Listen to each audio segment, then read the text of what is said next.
Hi guys, I am professor Narayan नीले from भाग्यवेद academy. और friend, आज हम देख रहे हैं क्लास 9 का इंग्लिश का पार्ट है, poem number 5, a legend of the Northland. उसका पार्ट फर्स्ट देखा अपन ने, आज अपन डिस्कस करेंगे पार्ट सेकंड। कौन सा पार्ट देखेंगे हम? Part second. एक्चुअली फ्रेंड, ये जो पोएम है ये बहुत लेंथी पोएम है। क्या है? बहुत बड़ी है। मैंने आपको बोला उसके 16 स्टांजाज है, बराबर, और ईच स्टांजा में 4 लाइन्स है। तो इसलिए हमने पार्ट फर्स्ट में पहले जो 8 स्टांजाज थे, 8 स्टांजाज, वो हमने पार्ट फर्स्ट में किया है। ओके, और आज अपन जो लास्ट 8 स्टांजाज रह गए हैं, अभी उनको हम क्या करेंगे? पार्ट सेकंड में देखेंगे। बराबर फ्रेंड? तो चलो देखते हैं क्या क्या देखा अभी अपन ने। तो पहले राइटर ने हमको बोला, क्या बोला कि नॉर्थ लैंड की बात है। ये जो टोटल स्टोरी है, लीजेंड है। लीजेंड मतलब मैंने बताया आपको, एक ऐसी स्टोरी की जिसमें जो कैरेक्टर्स होते हैं बहुत एंशिएंट होते हैं और उसमें मॉरल होता है। ओके, उसके ऊपर अपन बिलीव करें या ना करें, लेकिन मॉरल होता है। दैट्स वाई हम बिलीव करेंगे उसके ऊपर, और वो स्टोरी हम पढ़ाएंगे बच्चों को, ताकि एक मॉरल बच्चों को अच्छा मिल सके। That's why. ओके फ्रेंड, तो चलो मैं ऐसा देखा कि बहुत दूर नॉर्थ लैंड में ये जो स्टोरी है ये कहाँ की है? नॉर्थ लैंड की है, बहुत दूर दूर। वहाँ पे कोल्डनेस है और वहाँ की जो रातें है वो बहुत क्या है? बड़ी है। ऐसा भी अपन ने देखा। उसके बाद में वहाँ पे मस्त रेंडियर से जो गाड़ी है स्नो के ऊपर चलने वाली, उसमें मस्त पैकी चलते हैं बच्चे, और वहाँ के बच्चे बहुत मस्त दिखते हैं। कैसे दिखते हैं? बियर्स क्यूब दिखते हैं। मतलब ऐसा लगता है कि वो बियर्स क्यूब्स है, मतलब भालू के बच्चे हैं ऐसा लगता है, क्योंकि वो मोटे माटे होते हैं, क्योंकि उन्होंने बहुत बड़े स्वेटर्स, वुलन्स वगैरह पहने होते हैं। उसके बाद में अपन ने ऐसा देखा कि हम वहाँ की स्टोरी देख रहे हैं सेंट पीटर की।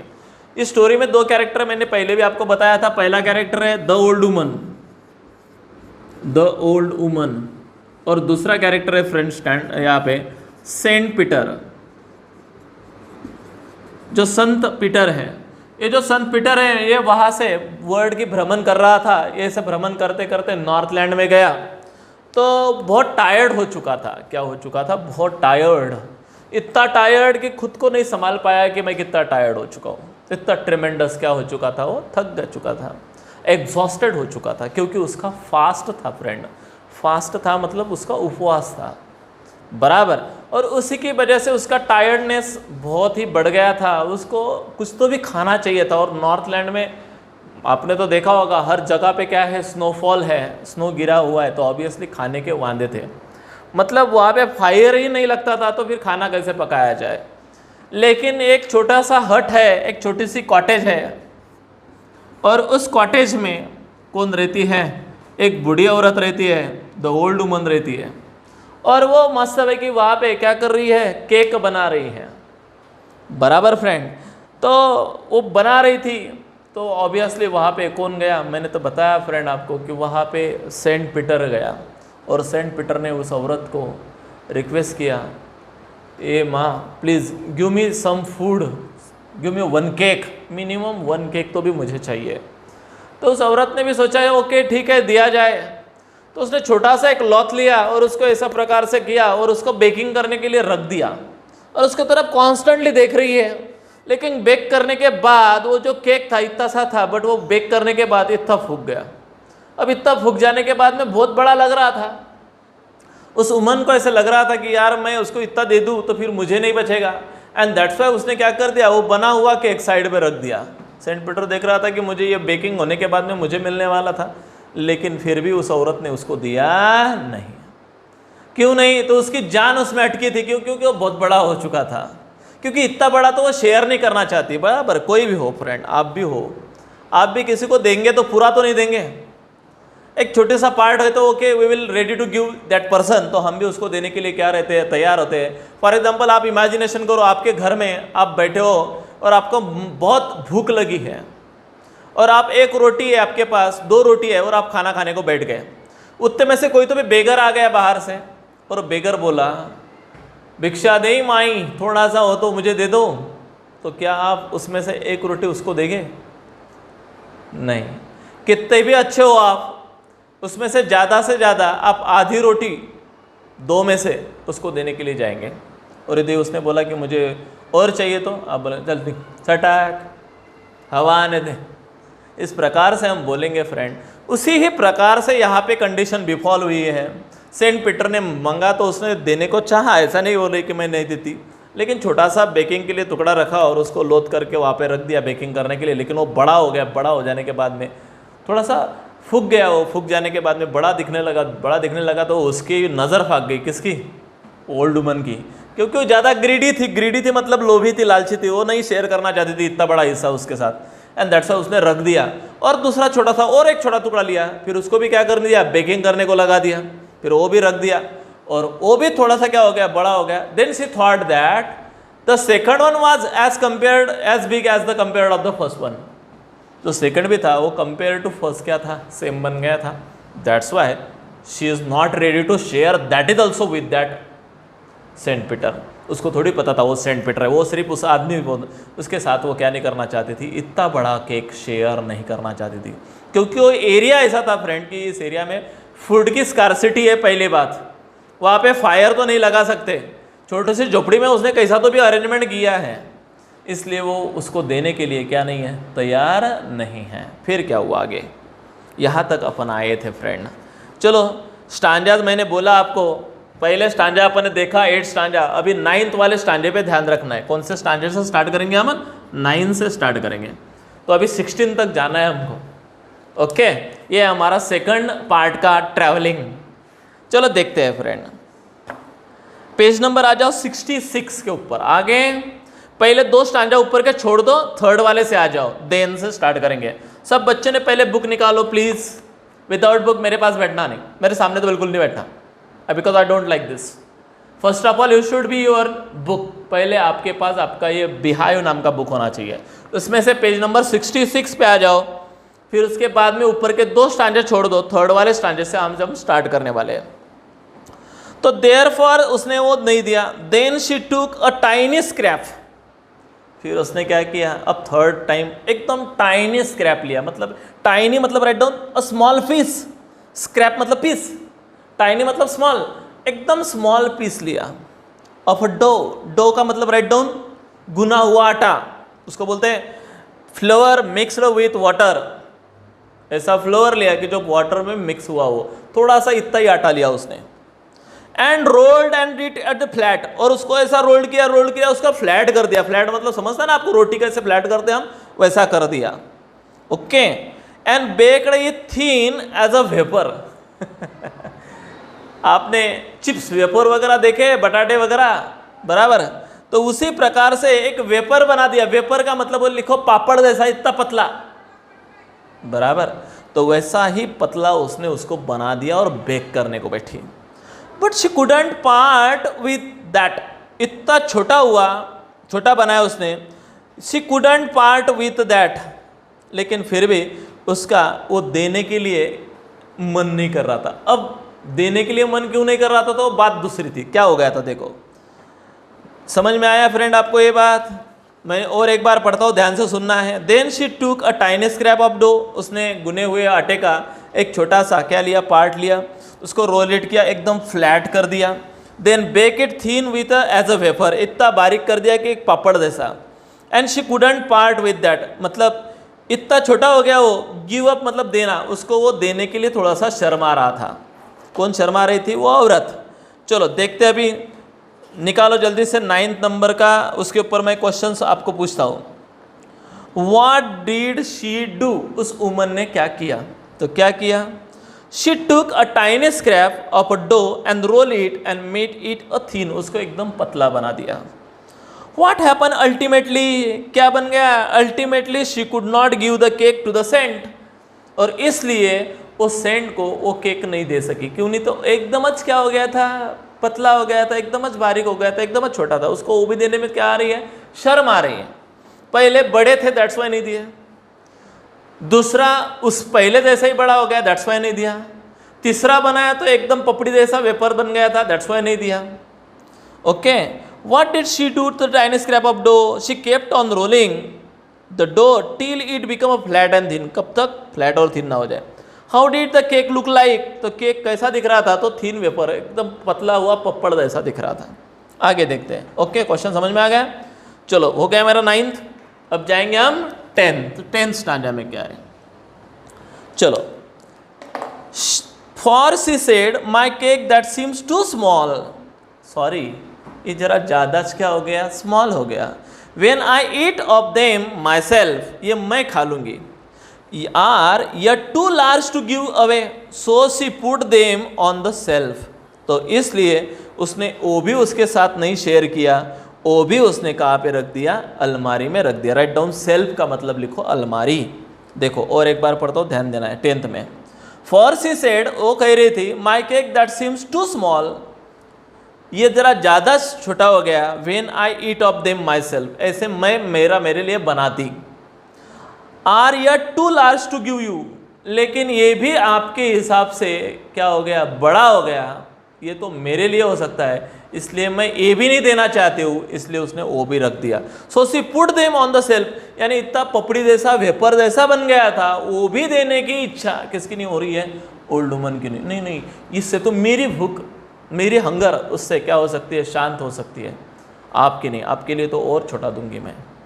बराबर, तो उसने वो भी नहीं दिया। चलो देखते friend, who is the speaker of this line? इस लाइन में कौन स्पीकर है? तो the old woman. when do the cake seems too small, कब वो छोटा हो गया? तो the cake seems too small when the speaker eats them herself, जब वो खाती है तो।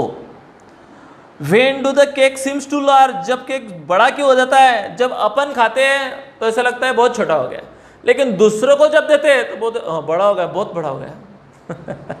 ऐसी टेंडेंसी है ना हमारी। देखो, जब वो लेडी बोल रही है कि ये खुद मैं खाती हूँ तो मेरे लिए कम होता है, लेकिन तेरे लिए, तुम्हें देने के लिए ये क्या हो जाता है? बड़ा हो जाता है, ऐसा उसको लगा। Okay, when did she put them, तो इसलिए उसने वो केक उसको दिया क्या? तो नहीं दिया। फिर कहाँ पे रखा? In the self. कहाँ पे रखा? सेल्फ में। देखो फ्रेंड, यदि हम पैसों देने की बात होती है, किसी को लेने से, हमसे लेना है, मतलब हमको लेना है दूसरों से, तो हम बोलेंगे 500 देना। फिर क्या बड़ी बात है? 500 दे दे। और दूसरों को यदि देना है मुझे अभी, तो मैं बोलूँगा 50 है भाई, 50 ले। तो बोलूँगा 500। हाँ, तो या पापा जी खीर है एडी। यस। तो इस प्रकार से फ्रेंड हमारी क्या रहती है? टेंडेंसी रहती है। यानी दूसरों को देना आया तो रोना आया, और लेना आया तो मज़ा आ रहा है। तो इस प्रकार से ये ओल्ड वुमन भी वैसी है। ये जब खुद के लिए बोलती है तो ये बहुत छोटा हो जाएगा, बोले वाटर वेपर वाला, लेकिन दूसरों को देना है तो बहुत बड़ा हो गया, बोले ये भी। बराबर, तो दैट्स वाई उसने वो भी उसके साथ शेयर नहीं किया। देखा फ्रेंड आप लोगों ने? तो इस प्रकार से वो डायरेक्टली उसको बोली कि मैं उसको आपको देने के लिए क्या नहीं हूँ? तैयार नहीं हूँ। ओके, आगे क्या हुआ? देखो फ्रेंड, एलिटरेशन का एग्जाम्पल है। सो शी, सो में एस है, शी में भी एस है, that's why it is also the alliteration. लिख लो वहाँ पे भी, ये भी क्या है? एलिटरेशन है। देन गॉड सेंड ग्रू एंगर, एंग्री। ऑब्वियसली भगवान को, संत पीटर को क्या आ गया? बहुत एंगर आया। यार ये औरत तो बहुत ग्रीडी है।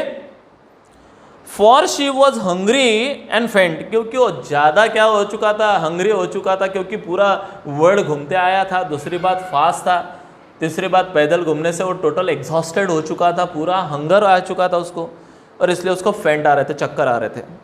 And surely such a woman was enough to provoke a saint, और इतनी बात बहुत बड़ी हो चुकी थी संत को प्रोवोक करने के लिए। What is mean by provoke करना? उकसाना, टू गेट एंगर। सामने वाले को एंगर देने के लिए इतना बहुत कुछ काफ़ी था। देखो फ्रेंड, यदि मुझसे यदि किसी ने फूड नहीं दिया तो मैं उसको एक्सेप्ट कर लूँगा, क्योंकि मेरा पेट भरा हुआ है। बट यदि कोई बहुत भूखा है 4-5 दिनों से और अपन उसकी परीक्षा ले रहे, तो ऑब्वियसली वो एंग्री हो जाता। देखो, कुत्ते का पेट भरा है तो यदि हमने रोटी डाली क्या नहीं डाली का वो कुछ नहीं करेगा, लेकिन वो 4 दिन से उसको भूखा रखो और फिर आप खाना खाने को बैठ जाओ, आपको खाना खाने नहीं देंगे। वो सीधा आपके पास आ जाएगा और आपके जो थाली है उसमें से रोटी उठा के लेके चला जाएगा। यानी एंगर देखो। वैसा ही संत पीटर क्या था? बहुत एंग्री, बहुत पहले से तो बहुत हंग्री था, उसके वजह से फेंट लग रहा था, उसके वजह से टायर्ड था, एग्जॉस्टेड था। इतने में से ये औरत उसकी मजा ले रही है। ऑब्वियसली ही बिकम प्रोवोक, वो बहुत एंग्री बर्ड बन गया। और फिर क्या हुआ, इतना बात तो बहुत थी, किसके लिए, सेंट पीटर के लिए, इसलिए सेंट पीटर एकदम क्या हो गया, एंग्री बर्ड बन गया। फिर ये कुछ समझ में आया फ्रेंड, 11 वाला, ये था मेरा 11 वाला, बराबर। 11 में क्या क्या समझा अपन को, कि वो उसको देने के लिए क्या नहीं है, तैयार नहीं है, तो ऑब्वियसली सेंट पीटर क्या हो गया, एंग्री हो गया। चलो देखते 11th वाला पैराग्राफ और उसके कुछ क्वेश्चंस और आंसर देखते हैं हम। How did Saint Peter feel, he become very angry. How could he not tolerate the little women, क्यों नहीं टॉलरेट कर रहा था वो, because he was so hungry, he was totally exhausted and become so faint, and that's why he can not tolerate the woman's attitude.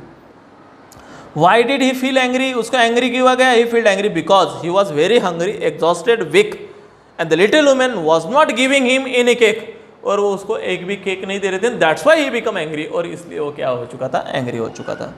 Who was sent being described here, ये जो संत है ये कौन है, सेंट पीटर यहाँ पे describe किया गया है। समझ में आया। चलो इस प्रकार से ये हमारा 11 भी खत्म होता है। अभी उसके बाद में देखेंगे 12th, लेकिन 11 में देखो फ्रेंड, उसमें एक 3rd नंबर की लाइन पे आ जाओ, and surely such a woman.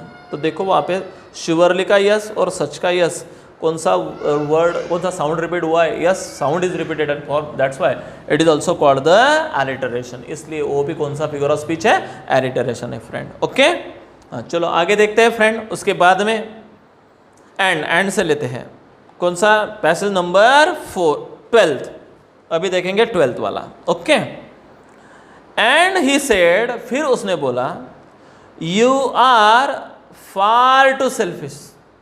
फिर वो एंग्री बन गया। कौन एंग्री बन गया, सेंट पीटर। वो डायरेक्टली बोला, मैडम तुम बहुत क्या हो, सेल्फिश हो। To dwell in a human form, तुम्हें ह्यूमन फॉर्म में रहने की कोई अथॉरिटी नहीं है। ड्वेल मतलब टू लिव, ह्यूमन फॉर्म मतलब मानवीय रूप में। तो एनिमल के भी लायक नहीं है। ह्यूमन बीइंग तो बहुत दूर की बात है, ह्यूमन बीइंग तो तेरे इसमें ह्यूमन बीइंग नहीं बच सकता, क्योंकि आदमी है friend. We are human being but being human with others. Sentence सुना मेरा, we are human being but we are not being human. Some persons are human but they are not being human. बहुत लोग आदमी रहते हैं but उनमें क्या नहीं होता है, मानवता नहीं होती है। ये लेडी जो थी ओल्ड वुमन, ये जो ओल्ड वुमन है फ्रेंड यहाँ पे, ये क्या नहीं है, उसमें ह्यूमन नहीं है, मतलब आदमी नहीं बसता उसमें। क्या नहीं बसता है उसमें, आदमी नहीं बसता है। यानी वो आदमी थी लेकिन मानवता उसमें नहीं थी, एंड दैट्स वाई वो नहीं दे रही थी।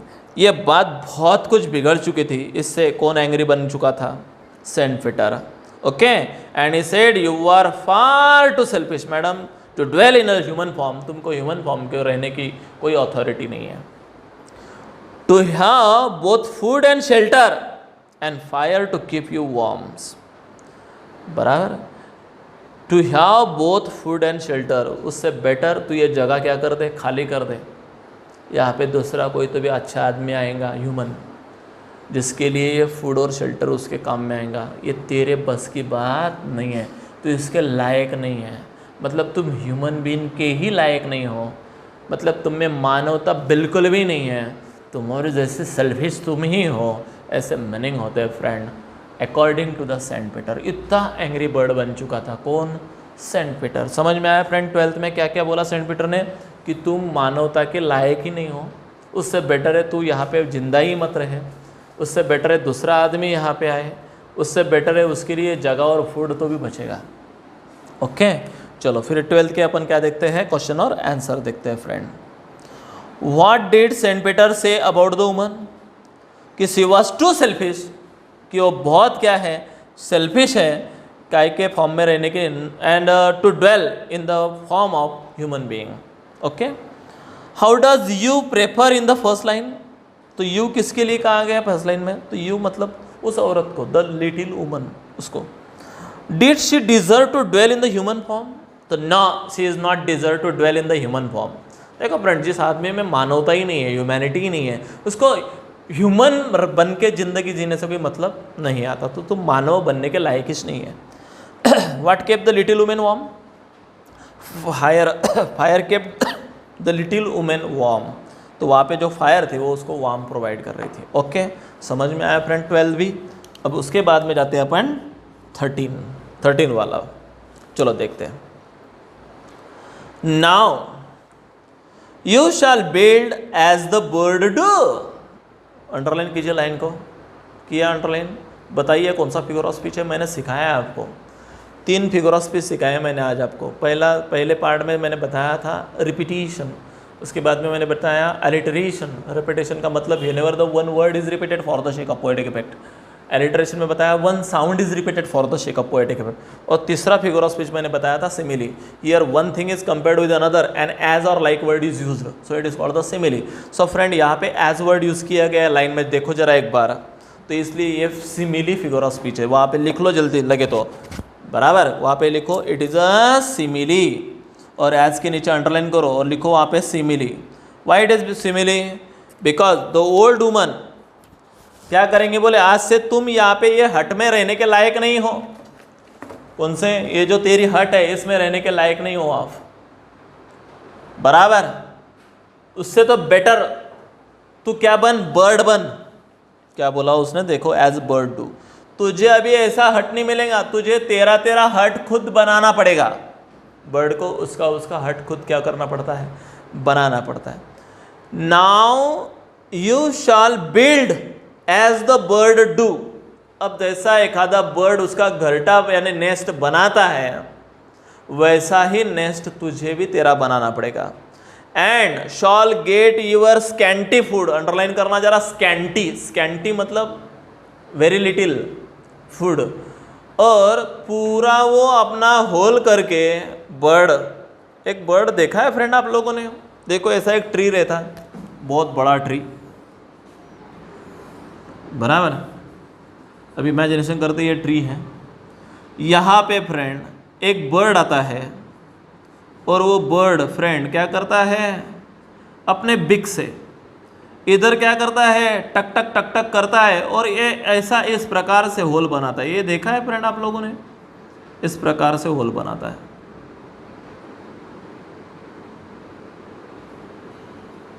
कैसे बनाता है ये ऐसा whole?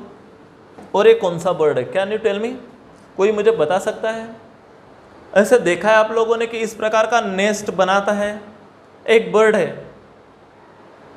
Okay, I will tell you its name. मैं आपका नाम बताता हूँ, द वुडपेकर।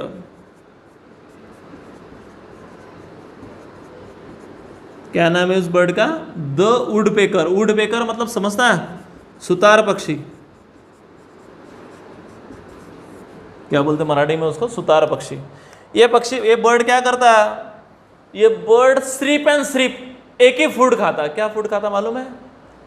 जैसे एक आधे ट्री के क्या में, ट्री के ट्रंक में, ट्रंक ऑफ द ट्री, ये ट्री का ट्रंक है, ये बहुत बड़ा ट्री है। इस ट्री के ट्रंक में कुछ वर्म्स रहते हैं। क्या रहते हैं? वर्म्स मतलब छोटे छोटे से इंसेक्ट रहते हैं। कैसा रहता है? वाइट कलर का होता है इंसेक्ट, आप लोगों ने देखा होगा, वाइट कलर का होता है, और इस प्रकार से राउंड राउंड होता है इंसेक्ट। देखा है आप लोगों ने? वुड में रहता हो कीड़ा, इंसेक्ट, जैसे ढबू पैसा हम उसको बोलते हैं। जैसा निकाला तो हाथ में यदि लिया तो ऐसा गोल गोल गोल गोल रहता है, एज अ कॉइन दिखता है, बराबर। ये जो वुडपेकर बर्ड है ये कुछ भी नहीं खाता, उसको स्रीप एंड स्रीप क्या चाहिए? ये जो व्हाइट इंसेक्ट है, वर्म्स है, क्या में, in the trunk of the tree, tree के ट्रंक में होते हो, बराबर। और उसको निकालने में बहुत समय लगता है उसको, बराबर। क्या लगता है? बहुत समय। ओके, आपको और एक क्वेश्चन पड़ा होगा, फिर सर उनको अंदर वर्म्स है या इस प्रकार का ये व्हाइट इंसेक्ट है अंदर, उसको कैसे समझ में आता? बराबर, आप बोलेंगे बराबर। तो फ्रेंड मैं आपको बताता, वो पहले क्या करते, हर एक ट्री को ऐसे टक टक टक टक करके देखते हैं, और अंदर से यदि वो फोकल रहा, फोकल मतलब समझता क्या आपको, यानी भरी नहीं रहा, तो ऐसा ढप ढप आवाज़ आता है। देखो आप फर्शी वगैरह देखते होंगे घर में, तुम्हारे क्या लगाई है, टाइल्स लगाई है, तो एक क्या लो, एक स्टिक लो बड़ी, बराबर, उसके ऐसे टक टक करके देखो, कहीं पे ढप ढप बजेगा और कहीं पे टक टक होगा। जहाँ पे टक टक है समझ लेना वहाँ पे एकदम परफेक्ट है, जहाँ पे डब डब लगेगा समझ लेना पोकल है अंदर। तो उसी प्रकार से जहाँ पे डब डब बजता है वो अपनी बिग से क्या करता है, टक टक करके देखता है, और जैसे वो टक टक आवाज आता है समझ लेता है स्ट्रांग है, यहाँ पे कुछ वार्म्स नहीं है। लेकिन जिस पे डब डब बजा मतलब समझ लेता है वो कि अंदर इस ट्रंक इस ट्री को अंदर किसी वार्म्स ने क्या किया है, अपना घर बना लिया है। यानी जो ये फूड बनाते हैं, ट्री फूड बनाते हैं ना, नीचे से फूड लाते हैं और सारे लीव्स को वगैरह वगैरह देते हैं, तो वो जो बीच में फूड जो आता है वो फूड कौन खा लेते हैं, ये वाइट इंसेक्ट खा लेते हैं। कौन खा लेते हैं, वाइट इंसेक्ट। ये वाइट इंसेक्ट कैसे होते हैं ये मैं आपको बता देता। वानी देखा है आप लोगों ने, रेड कलर का होता है, देखो रेनी सीजन में दिखता है आपको, खेत में जाके देखो, ऐसे एक के ऊपर एक बराबर, यानी जैसे अपन बोलते हैं बस के ऊपर बस, डबल डेकर बस कैसी रहती है वैसे वो एक के ऊपर एक बैठते हैं, उनको हाथ लगा ऐसे राउंड हो जाते हैं और एक ढब्बू वैसा जैसे बन जाते हैं। लेकिन वो व्हाइट कलर के होते हैं। ये जो ट्रंक में होता है ये सिर्फ एंड सिर्फ व्हाइट कलर का होता है, वो रेड कलर के होते हैं अपने वानी जो होते हैं। तो उसी प्रकार से अब उसने सेंट पीटर ने उस औरत को एक श्राप दिया है। श्राप समझता है, देखते हैं क्या है। देखो तो बोले तू अभी क्या बन जा, बोले तू ह्यूमन फॉर्म में रहने के लायक नहीं है। Now you shall build as a bird do, अब तू घरटा बनाएंगे जैसे एक आधा बर्ड घरटा बनाता है ऐसा। And shall get your scanty food, तुझे कैसा फूड मिलेगा आज से, स्कैंटी, बराबर है। उस वुड पेकर को जो फूड मिलता है वो एकदम कैसे मिलता है, स्कैंटी, मतलब उसको मेहनत पूरी दिन भर करनी पड़ती है और फिर एक आधा इंसेक्ट उसको मिलता है दिन में से। कभी कभार तो ऐसा होता है कि बहुत जगह पे होल कर लेता है लेकिन उसको क्या नहीं मिलता, फूड नहीं मिलता। यानी फूड के लिए क्या होता है, वो तरसता है।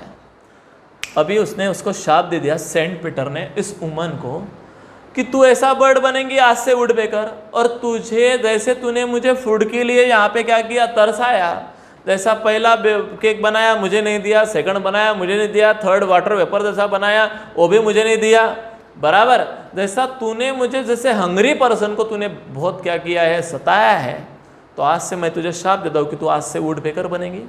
और तू भी फूड के लिए जैसे मैं दर दर भटकता रहा और जैसे मुझे तूने तरसाया, दिया नहीं, आंखों के सामने मेरे फूड था लेकिन तूने मुझे दिया नहीं, तो तू आज से तेरे आंखों के सामने फूड होगा, लेकिन वो फूड निकालने में तेरे को पूरे 2-4 दिन लगाने पड़ेंगे और तब जाके तुझे क्या मिलेगा, फूड मिलेगा। इसलिए तुझे कैसा फूड मिलेगा, स्कैंटी फूड मिलेगा। ऐसा उसने उसको क्या किया, श्राप दे दिया।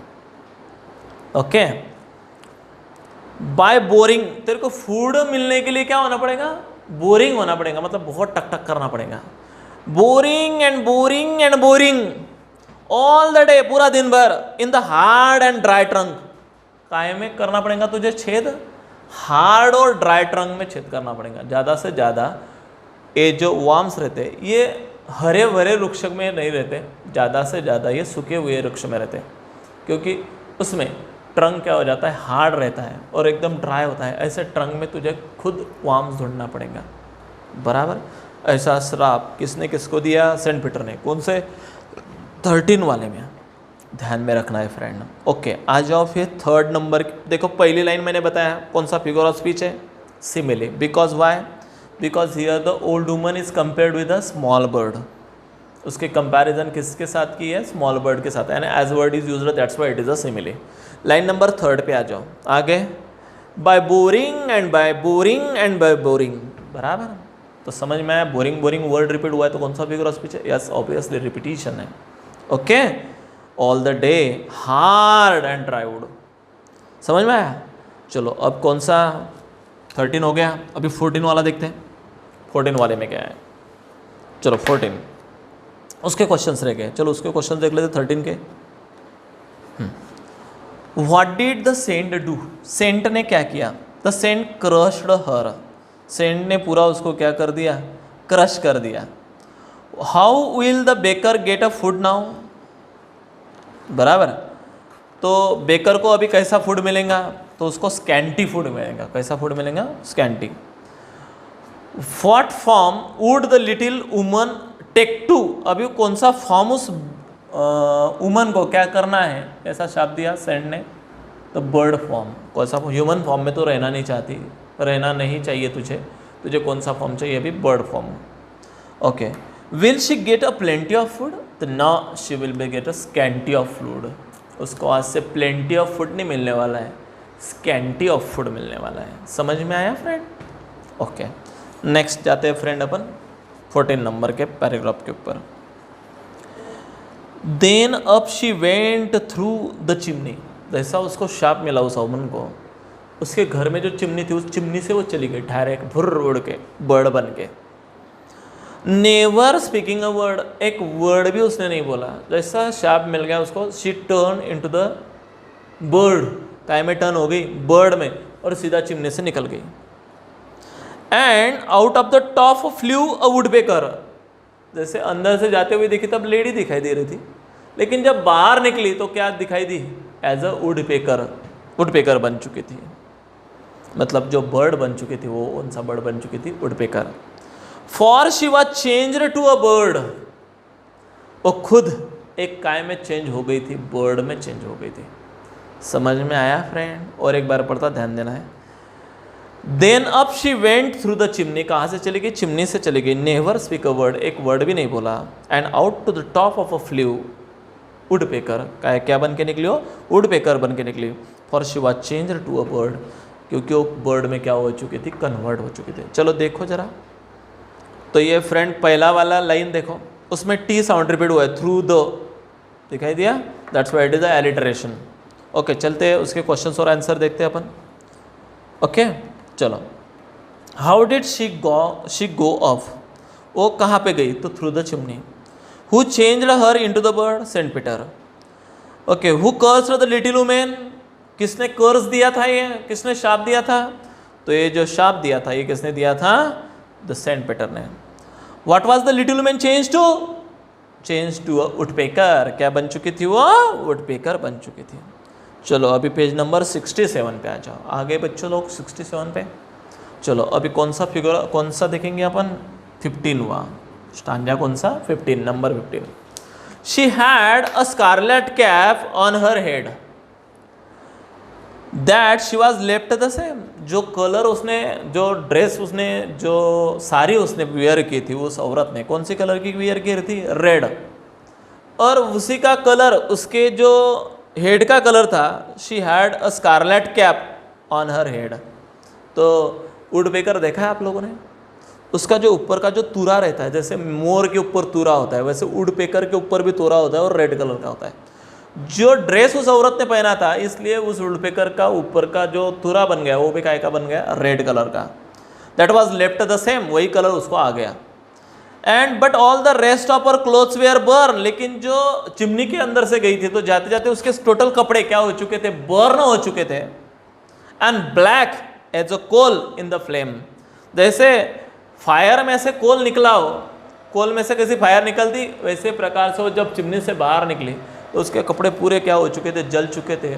और वो कैसे दिख रही थी? ब्लैक। मतलब आपने वुडपेकर का कलर नीचे का देखा होगा तो ब्लैक होगा, लेकिन हेड के ऊपर जो तुरा होगा वो काय का होगा? रेड कलर का होगा। बिग जो है वो ब्लैक कलर की है। आपने देखा होगा फ्रेंड वुडपेकर, आप देख लो, नहीं तो नेट पे जाओ, वुडपेकर देखो, वुडपेकर नाम डालो, उसका पिक्चर आपके सामने आ जाएगा। ओके फ्रेंड, आज ही देखना है। Okay, promise? यस, देखोगे। उसके बाद में मुझे कमेंट करना है कि यस मैंने देखा, it is looking as exactly like that. Okay, वो क्या खाता है वो भी देखना, द फूड ऑफ वुडपेकर। तो आपको ये सारा पिक्चर वगैरह, ये सारी बातें आपको बता दी जाएंगी कि ट्री के ट्रंक में क्या होता है? वर्म्स होता है, इंसेक्ट होते हैं, वाइट कलर के होते हैं। उसको खाने के लिए वो यहाँ से बैठता है और इस प्रकार से टक टक करता है। पहले इस प्रकार से पेड़ को छेद करता है, फिर उसके बाद में ऐसा छेद करता है। ओके, सीधा क्यों नहीं करता वो? 50% ऐसा करता, 50% ऐसा करता। ऐसा क्यों करता है? क्योंकि जो बीच का एरिया है तब तक वो सीधा चलता है, और बीच का एरिया लग गया नरम कि फिर वो ऐसा चलता है, ताकि फूड उसको मिले नीचे ऐसा। तो फिर इस प्रकार से वो काय में कन्वर्ट हो गई? वो लेडी वुडपेकर में कन्वर्ट हो गई। एंड समझ में आ गया ये 15 नंबर का पैराग्राफ आपको? चलो 15 नंबर के ऊपर कुछ क्वेश्चंस हैं, वो मैं आपको पूछ देता हूँ। What did she have on her head? The scarlet cap on her head. What happened to her clothes? Burnt into ashes. उसके सारे कपड़े burnt हो गए, क्या हो गया? उनकी ऐश, राख। What was left out when the lady changed into a bird? The lady scarlet cap was left. सब कुछ चेंज हो चुका था, सिर्फ स्कारलेट कैप रह चुकी थी। As it was she changed into the bird, जैसे बर्ड में चेंज हो गई।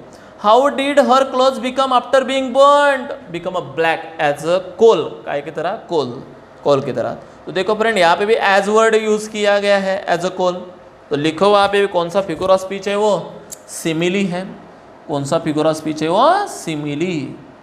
उसके ऊपर 3 लाइन आ जाओ, पहली लाइन आ जाओ, स्कारलेट कैप, बराबर। तो देखो यहाँ पे एलिटरेशन वर्ड यूज किया है, हर हेड, हर का एच, हेड का H, yes sound is repeated for the shake of poetic effect. चलो उसके ऊपर भी अपन ने क्वेश्चंस वगैरह 15 के ऊपर भी देख लिए फ्रेंड। अभी लास्ट वाला पैराग्राफ देखते हैं। And every country school boy, मतलब हर कंट्री के स्कूल बॉय, मतलब तुम भी आए बच्चों लोग, has seen her in a would, तुम सब बच्चों ने वुडपेकर को कहाँ देखा होगा, इन द वुड, वुड मतलब जंगल में देखा होगा, या नहीं भी देखा होगा तो बायोलॉजी में स्टडी करने के लिए ये वर्ड आपको आएगा। Okay, where she lives in the trees till this very day, आज भी यदि आपको वुडपेकर को देखना है तो एक आधे ट्री में देखना पड़ेगा, उसके ट्रंक को क्या करता हुआ, टक टक करता हुआ आपको दिखाई देगा। Boring and boring for the food, लेकिन उसको अपना फूड मिलने के लिए कम से कम 2 से 3 दिन लगते हैं फ्रेंड, एक ट्रंक को छेद करने के लिए और वहाँ से वार्म्स निकालने के लिए। इतना उसको फूड के लिए क्या होना पड़ता है, बोरिंग एंड बोरिंग होना पड़ता है। मतलब स्कैंटी फूड मिलता है उसको, प्लेंटी फूड है क्या, अपन को प्लेंटी फूड है, जब चाहे जब जाए किचन में बना ले खा लिए। बट उसको कैसा फूड मिलता है, वुडपेकर को स्कैंटी फूड मिलता है। तो ये श्राप दिया है फ्रेंड, किसने दिया है सेंट पीटर ने। इसलिए फ्रेंड कभी ज़िंदगी में आदमी ने ग्रीडी नहीं रहना चाहिए। क्या नहीं रहना चाहिए, ग्रीडी। लालच का फल हमेशा बुरा होता है, ओवर ग्रीड नहीं होना चाहिए। Man should do for self, but while doing for self we should do something for the others. आदमी ने खुद के लिए जीना चाहिए, yes obviously I fully agree with the statement, but while living for self we should do something for the others. But खुद के लिए जीते जीते कुछ तो भी बात अपने दूसरों के लिए भी करना चाहिए, ये भी बात बहुत महत्वपूर्ण है। इस प्रकार से फ्रेंड ये स्टैंडा भी हो गया। चलो उसकी लास्ट लाइन पे आ जाओ, boring and boring for the food. बोलता हूँ कौन सा figure of speech, obviously repetition. उसकी पहली लाइन आ जाओ friend, trees the trees till this, बाप रे टी कितने बार रिपीट हुआ है देखो, 4 बार। द में ट्री, द में टी, ट्री में टी, टिल में टी, और दिस में भी टी है, यानी T sound is repeated for the shake of poetic, it is alliteration. Okay, चलो उसके कुछ क्वेश्चन और आंसर देखते हैं। Where does she live at the present? She lives at the present into the wood. How does she get her food? A scanty food. She had a boring and then she will be get the food. Where has the every schoolboy seen her in the wood? What was the reason for her condition? Because she was over greedy. Her own nature of selfishness and was the reason for her condition. Okay friend. अब एक questions मैं आपको पूछ लेता हूँ। Story समझ में आ गई? पहली बात मुझे बताओ। Yes, very good. चलो 16 के 16 स्टांजा मैंने आपके सामने यहाँ पे पुटअप किए हैं अभी। चलो नीचे देखो जरा, स्क्वायर में वहाँ पे एक रेक्टेंगल में क्या दिया है, चलो देखते हैं जरा। अ बैलेड इज़ अ सॉन्ग, ये जो पोएम है फ्रेंड, मैंने पहली बात बोला ये लीजेंड है, दूसरी बात और एक बोल रहा हूँ ये बैलेड है।